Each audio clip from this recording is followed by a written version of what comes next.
우리가 살고 있는 이 세상의 그 모든 일들을 돌아보게 되면 세상의 모든 일에 대해서 사람들은 같은 반응을 보일 수는 없습니다. 그래서 아무리 좋은 것이라 할지라도 사람에 따라서 그 반응은 제각각이기 마련입니다. 그런데 우리가 그 어떤 일에 대해서 반응을 보이는 그 반응의 그 어떤 근거는 내가 그것과 어떤 관계를 맺고 있는가라고 하는 매우 주관적인 것에 따라서 내가 그것에 대한 평가를 긍정으로 평가하기도 하고 부정으로 평가하기도 하고 또 아무런 그런 평가도 내리지 않는 등 다양한 그런 평가를 하기 마련입니다. 오늘 우리가 함께 읽은 말씀들은 이제 예수님께서 이 땅에 오셔서 십자가를 지고 돌아가신 다음에 그 예수님의 삶에 대한 그 말씀을 제자들이 전할 때 그 전한 말을 듣는 사람들의 반응은 제각각이었다라고 하는 겁니다. 특별히 오늘 우리가 함께 읽은 사도행전 2장 37절부터 42절에 있는 말씀은 특히 사도 베드로가 이제 예수님에 대해서 그 자기가 깨달은 바를 이제 사람들에게 설교하는 내용을 듣고 37절에 보니까 이 말을 듣고 마음에 찔려 베드로와 다른 사도들에게 물어 이르되 형제들아 우리가 어찌할꼬. 그러니까 베드로의 말에 대해서 긍정적 반응을 보이는 것이 되겠습니다. 반면에 또 어떤 이들은 베드로가 똑같은 예수님에 관한 이야기를 할 때 그 말을 듣고 매우 화를 내면서 그 말을 하는 베드로를 죽이려고 하는 사람들도 있었다라고 하는 것입니다. 특히 당시의 종교 지도자였던 대제사장들과 또 그리고 이 공회의 이 회원들은 베드로가 예수님에 대해서 말을 전하게 될 때 베드로 보고 그 말을 전하지 말라 이렇게 반응을 보이는 것을 우리가 보게 됩니다. 이처럼 우리가 세상에서 아무리 좋은 말 그리고 아무리 진실된 것을 그리고 아무리 소중한 이야기를 우리가 전한다 할지라도 사람이 그것을 받아들이는 것은 매우 주관적이다라고 하는 것을 우리는 잘 알 수 있습니다. 특별히 오늘 주시는 이 말씀에 베드로가 이제 사람들에게 예수님에 대해서 전할 때 좋은 관계를 맺는 것은 과거 베드로의 삶을 돌아보면 베드로는 예수님의 생애의 마지막 부분에서 예수님에 대해서 그가 해서는 안 되는 굉장히 큰 잘못을 저질렀던 그런 사람입니다. 그래서 예수님이 잡히셨을 때 나는 예수님과 같은 무리가 아니고 나는 예수님을 알지 못하고 나는 예수님과 같은 갈릴리 사람도 아니다라고 부인했던 그 베드로가 이제 오늘 우리가 주시는 이 말씀 가운데 보면 베드로가 그 예수님에 대해서 이제는 전하는 삶을 살아가니까 사람들이 그 말을 더 호기심 있게 듣게 되는 것은 당연합니다. 이것은 마치 바울 사도 역시 예수 믿는 사람을 잡아 죽이던 사람이 어느 날 갑자기 이제 예수님을 전하는 일을 하게 되니까 많은 사람들이 그의 말에 대해서 솔깃 귀를 기울이는 것은 당연합니다. 그러나 귀를 기울인다고 해서 그 말을 듣고 다 긍정적 반응을 보이는 것은 아니다라고 하는 겁니다. 그러면 사람들이 왜 긍정적 반응을 보이지 않느냐라고 하는 거예요. 그것은 베드로가 하는 말의 내용 때문에 그렇습니다. 오늘 우리가 읽은 38절에도 보면 베드로가 이르되 너희가 회개하라 이거예요. 그러니까 회개하라는 말은 당신들의 삶이 틀렸다라고 하는 이야기예요. 그러니까 지금까지 열심히 잘 살아왔는데 내 삶이 틀렸다 그러니까 우리가 속된 말로 별놈 다 보겠다.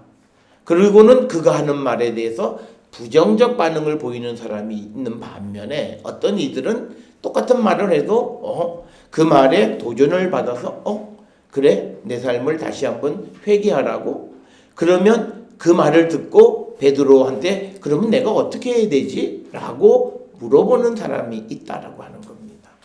오늘 우리가 세상을 살아가면서 예수 믿어라 또 소위 복음을 전하는 일을 할 때에도 그걸 듣는 사람들 중에 어떤 이들은 쓸데없는 얘기 하지 말라고 그 말을 막는 사람이 있는 반면에 어떤 이들은 관심 있게 듣고 그리고 그래서 내가 그러면 어떻게 해야 되지? 라고 물어보는 사람이 있다. 이처럼 반응이 제각각인데 그러면 긍정적인 반응을 우리가 유도하기 위해서는 나와 그 상대 사이에 좋은 관계가 맺어져야 된다라고 하는 거예요. 오늘날 우리가 세상을 살아가면서 어떤 판단을 할 때 내가 누구를 지지하면 그 사람이 100% 옳기 때문에 그 사람을 지지하는 건 아닙니다. 평소에 나와 그 사람과의 선험적 관계 때문에 우리가 그를 지지하는 것뿐입니다. 그리고 우리가 누구를 반대하는 것도 보면 그가 다 틀려서 반대하는 것 아니에요. 나와 그와의 평소의 관계가 서먹서먹했거나 또는 소원한 관계였거나 잘 알지 못하는 관계이면 그 사람이 하는 말이 꼭 맞는 말을 해도 그것이 잘 귀에 들어오지 않게 되는 것은 당연한 겁니다. 따라서 오늘 우리가 주시는 이 본문의 말씀을 통해서 우리가 복음을 전할 때 복음에 대해서 긍정적 반응을 보이는 사람도 있고 어떤 이들은 부정적 반응을 보이는 사람이 있는데 우리가 먼저 이것을 꼭 기억하셔야 되는 것은 말씀을 듣고 오늘 주시는 37절에 이 말을 듣고 마음에 찔렸다 이렇게 되는 거예요. 그러니까 마음에 찔림을 받는 사람은 자기 자신 속에 있는 어떤 죄의식을 깨닫는 사람은 마음에 찔림을 얻습니다. 그런데 오늘날 우리가 살고 있는 이 시대처럼 자기의 나는 옳고 상대는 틀렸다라고 생각하는 그런 사람들 속에서 아무리 사실과 진리, 진실된 이야기를 해준다고 해도 받아들여지지 않는 거죠. 그러니까 너무 자기의가 강해요. 나는 옳고 너는 틀렸다. 그래서 다른 사람이 하는 말을 받아들이려고 하지 않는. 그래서 오늘날 우리가 복음을 전하기가 매우 어려운 이유는 자기의 때문에 그렇습니다. 내가 이만큼 잘 살아왔고 내 삶이 그래도 남에게 뒤지지 않는 만큼 삶을 살았는데 나한테 네 인생을 돌아보면서 회개하고 또 심지어는 네가 죄졌다라고 말하니까 그 말이 굉장히 거스르게 들린다라고 하는 겁니다. 그래서 우리가 예수의 이야기를 사람들에게 할 때 사람들이 그 이야기를 잘 받아들이지 않는 가장 큰 이유는 뭐냐면 이 예수님에 관한 이야기가 세상을 살아가는 사람들에게 어떤 너희들이 잘하고 있어 라고 하는 말을 하지 않기 때문에 그렇습니다. 세상을 살아가는 사람들에게 예수님의 말씀은 네 삶이 잘못됐어 라고 말하기 때문에 사람들은 그 예수의 말씀을 듣기 싫어하고 그래서 요한복음 15장에 보면 예수님은 세상이 예수님을 미워한다라고 하는 거예요. 왜냐하면 세상 사람들이 살아가는 방식을 잘한다라고 얘기해 줘야 되는데 예수님은 와서 그게 아니라 너 잘못하고 있으니까 회개하고 돌이켜야 돼라고 말하니까 사람들은 예수님을 들으려 하지 않고 예수님을 미워하는 거고 그 예수님의 말씀을 전하는 우리 역시도 세상으로부터 긍정적 반응을 우리가 얻기가 어렵다라고 하는 겁니다. 그렇기 때문에 오늘날 우리가 복음을 전하기가 매우 어렵다라고 이렇게 이야기하는 겁니다. 그러나 오늘 주시는 본문의 말씀에 보면 예수님이 누가복음에 있는 말씀을 통해서 제자들에게 하신 말씀 중에서 예언자들이 하는 말을 듣지 않는 사람들 또 듣긴 들어도 그 말을 천천히 아주 잘 들으려고 하지 않는 사람들 그런 사람들의 인생에는 정말 하나님의 은혜를 받기가 어렵다라고 하는 거예요. 오늘날 우리가 세상을 살아가는 데서 너무 귀가 얇아서 남의 말을 너무 쉽게 듣는 것도 문제이지만 다른 사람의 말을 경청하는 삶이 되어지지 않으면 그 사람의 삶은 발전하기가 매우 어렵습니다. 그래서 우리는 적어도 누군가가 하는 그 말에 대해서 들으려고 하는 그런 자세를 겪는 자들이 되어야 한다라고 하는 겁니다. 그런데 이 당시에 예수님이 오셨을 당시에 사람들의 특성은 뭐냐면 선지자들이 말한 것도 잘 들으려고 하지 않고 믿으려고 하지 않아요. 오늘 우리가 읽은 누가복음 24장 25절에 보면 예수님께서 그 제자들하고 쭉 말씀을 하실 때 그들에게 너희는 미련하다 이렇게 말씀하시는데 25절에 뭐라고 얘기하냐면 미련하고 선지자들이 말한 모든 것을 마음에 더디 믿는 자들이요. 즉 뭐냐면 성경 말씀 하나님 말씀을 믿으려고 하지 않는 거예요. 오늘날 우리가 살고 있는 사람들의 특성은 바로 이 하나님의 말씀을 믿으려 하지 않아요. 그 믿으려 하지 않는 것은 뭐냐면 우리가 세상을 살아가는 삶의 원리와 예수님이 말씀하시고 하나님이 말씀하시는 그 말씀 사이에 큰 갭이 있기 때문에 그렇습니다. 쉽게 얘기해서 내가 세상에서 갖고 싶은 것을 예수님은 그걸 가지면 안 된다고 말씀하시는 거고, 그리고 내가 해보고 싶은 일을 예수님은 그 일은 오히려 너의 인생에 부정적인 영향을 끼칠 거라고 말씀하시기 때문에 내가 하고 싶은 대로 할 수 없게끔 우리의 삶을 제약하는 것이 많은 것처럼 보이는 거예요. 그렇기 때문에 사람들은 하나님의 말씀을 더디 믿으려고 하는데, 하나님의 말씀의 가장 중요한 기능은 우리의 삶이 방종하는 삶을 살지 않도록 제어하는 역할을 합니다. 그러니까 오늘날 보면 많은 사람이 성공한 사람들 가운데 어떤 작은 일로 실패해서 큰 낭패를 당하는 사람들 보면 한순간 자기를 억제하지 못해서 그래요. 그런데 하나님의 말씀의 기능이 뭐냐면 우리 마음에 방종한 마음을 억제하는 역할을 하는 것이 하나님의 말씀의 역할이다라고 민수기서에 기록하고 있습니다. 그래서 우리가 하나님의 말씀을 믿고 하나님 말씀대로 살아가게 되면 적어도 우리의 삶에서 다른 사람들로부터 소위 우리가 흔히 망신살이 사는 삶은 살지 않게 된다라고 하는 거예요. 그런데 우리가 이 하나님의 말씀을 잘 믿으려 하지 않고 들으려 하지 않는다라고 하는 거예요.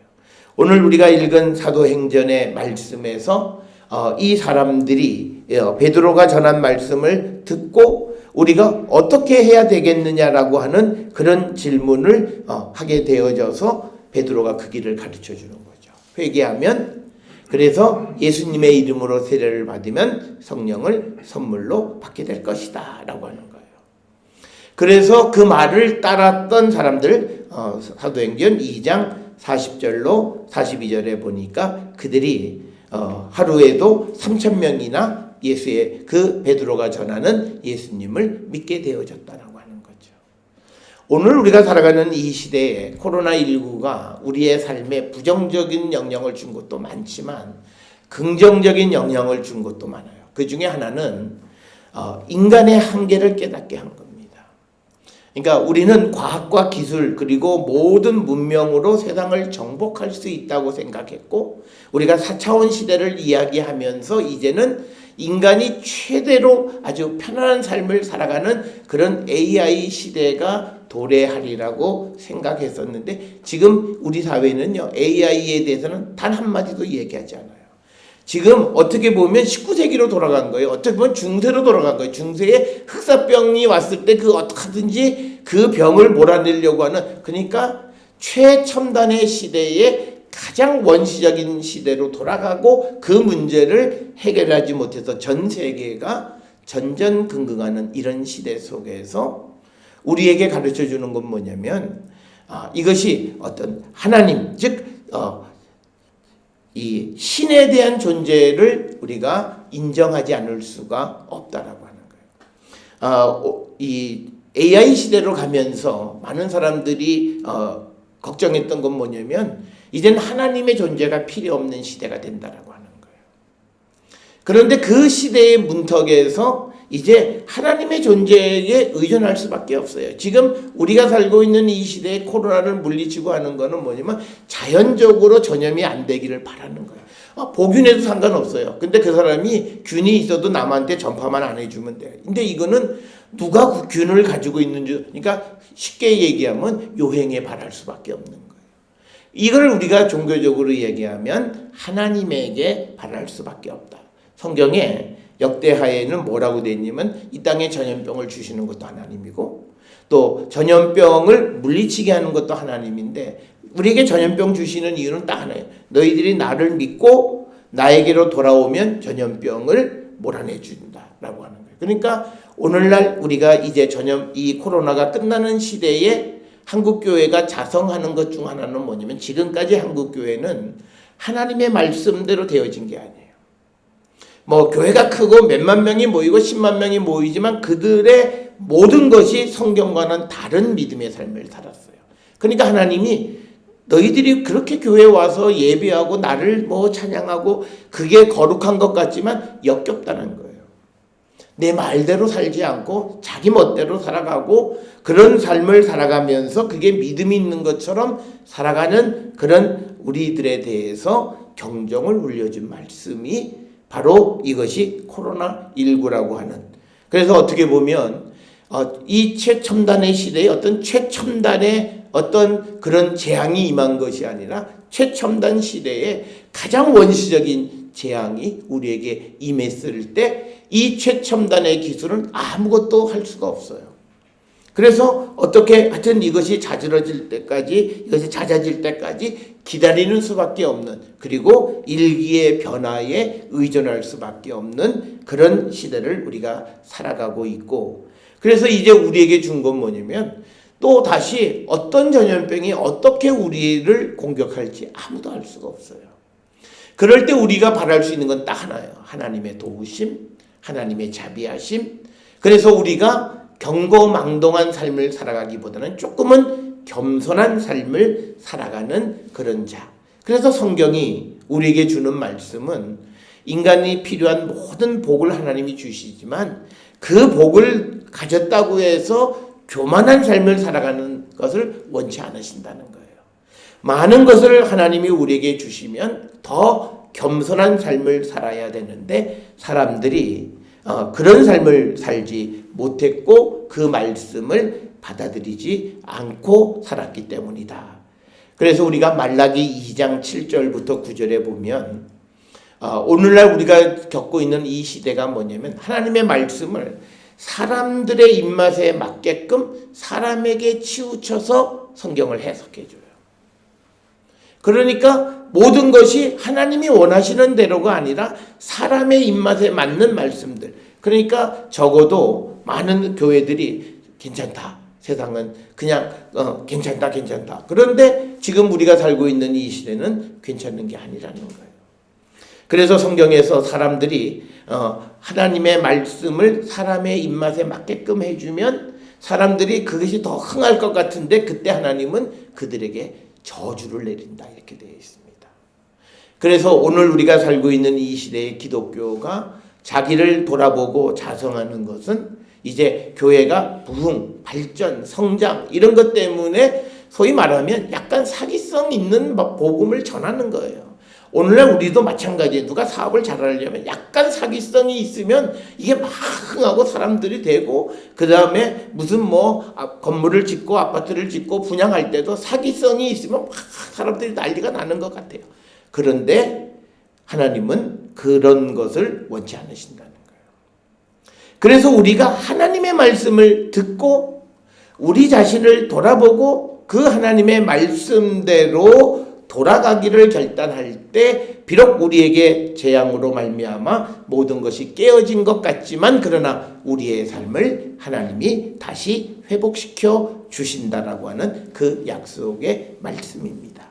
오늘 부활하신 주님이 나타나셔서 오늘 우리가 읽은 사도행전 24장 13절로 35절의 말씀에서도 보면 제자들이 예수님 부활하신지 제대로 알지 못해요.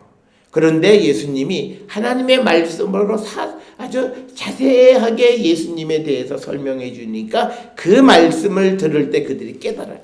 이게 예수님이시구나 라고 하는 것을 깨닫게 되어진다라고 하는 거죠. 그래서 오늘 우리가 믿음의 삶을 살아가고 하나님의 말씀을 듣고 찔림이 있고 그 말씀을 그대로 받아들이면서 우리가 말씀대로 회개하는 그런 삶을 살아가고자 할 때에 하나님은 우리에게 은혜를 베풀어 주십니다. 오늘 우리가 살고 있는 이 시대의 우리의 문제는 성경 말씀대로 세상에서 우리가 살 수가 없다. 그래서 예수 믿는 사람들이 성경 말씀대로 살지 않아요. 그리고 열심히 신앙생활을 하면서도 사업의 현장에 들어가서는 해서는 안 되는 일을 다 해요. 그리고 또 교회에 와서는 교회 장로라 그런 삶을 살아요. 그런데 하나님이 그런 삶이 흥하도록 내버려 두시느냐? 그렇지 않으신다는 거예요. 하나님이 정하신 어느 때가 되면 하나님이 그 불의한 것을 다 엎어버리신다라고 하는 거예요. 오늘날 우리가 많은 교회들이 걱정하는 게 뭐냐면 이 코로나19 끝나서 이제 교회들이 예배 드립니다라고 했더니 오는 사람 숫자가 10%도 안 된대요. 다 방송으로 보겠다고 지금 그리고 교회를 안 온다는 거예요. 그러니까 문제는 뭐냐면 허수가 있는 거예요. 몇만 명이 모여서 좋다 그랬는데 이런 재앙으로 한 2달 모여서 예배 드리지 않고 방송으로 예배 보고 이제 교회 나와서 예배 드려도 됩니다. 그러고 오세요 그랬더니 90%는 그냥 집에서 그냥 이거 편하고 너무 좋은 거예요. 교회 차려 입고 가고 그런 것보다 편안하게 앉아서 집에서 TV 보고 자기 생활하고 이런 삶에 그래서 그런 현상으로 목사님들이 많은 위기감을 느끼고 교회가 이제 어떻게 되어야 할까라고 하는 고민에 빠졌고 그런 것은 결국은 우리가 하나님의 말씀에 의해서 신앙을 세워가지 않았기 때문에 나타나는 결과다. 그래서 우리는 이럴 때에 주님이 우리에게 주시는 그 말씀을 듣고 말씀대로 우리를 성찰하게 되어질 때 우리에게 성령도 임하시고 하나님의 은혜가 우리 가운데 임하는 그런 은혜의 삶을 살아갈 수 있다라고 하는 것을 우리가 꼭 기억을 하셔서 우리는 하나님의 말씀에 반응을 하는 그런 성도의 삶을 살아야 됩니다. 주님이 우리에게 요구하시는 말씀을 듣고 회개하고 그래서 베드로 전서에서 베드로가 말하는 것처럼 거룩한 삶을 살아가려고 힘쓰는 자가 되어야 합니다. 물론 우리는 온전하게 거룩한 자가 될 수는 없지만 그러나 부족한 가운데에서도 더 거룩한 삶을 살기를 결단하고 그래서 우리가 남과는 좀 다른 즉 믿지 않는 사람과는 좀 다른 삶을 살아가기를 힘쓰는 자들이 되어야 한다라고 하는 겁니다. 그래서 베드로전서 1장 16절에서 내가 거룩하니 너희도 거룩하라. 하나님께서 우리에게 주시는 말씀입니다. 예수님의 부활을 체험한 성도로서 우리가 이 땅을 살아갈 때 우리의 삶은 거룩한 삶을 살아가기를 힘쓰. 거룩하다라고 하는 것은 무엇과 묻지 않는 거예요. 그건 뭐냐면 우리가 죄의 그 흠이 없는 삶을 살아가려고 힘쓰는 거예요. 물론 우리가 사람이 부족하기 때문에 온전하게 죄 없는 삶을 살 수는 없지만 그럼에도 불구하고 우리는 어제보다는 더 나은 오늘이 되기 위해서 말씀 안에서 나를 성찰하고 회개하고 거룩한 성도가 되기를 힘쓰는 그런 자가 될 때 예수께서 우리를 의롭다 해주시고 우리를 영원한 하나님의 나라로 인도해 주시는 분이시다라고 하는 겁니다. 따라서 우리는 지금까지 믿음 생활을 하면서 복음에 반응을 하기보다는 사람에 반응하며 살았습니다. 사람의 말, 사람의 인정. 그런데 이제 우리는 하나님의 말씀에 반응하는 삶을 우리가 살아갈 때 어떤 재앙이 우리에게 온다 할지라도 우리는 두려움 없이 우리가 세상을 살아갈 수 있고 그런 삶을 살아가는 자들에게 하나님은 은혜를 베풀어 주시는 분이시다라고 하는 것. 그래서 우리가 말씀을 듣고 내가 찔림을 받고 회개하고 회개에 합당한 열매를 맺는 삶을 반복해 갈 때 하나님은 우리에게 자비와 긍휼을 통해서 우리의 삶에 은혜를 주시는 분임을 우리가 확실히 믿고 복음에 반응하는 삶, 사람에 반응하기보다는 복음에 반응하는 삶을 살아가는 우리 모든 성도들이 될 수 있기를 주의 이름으로 축원합니다.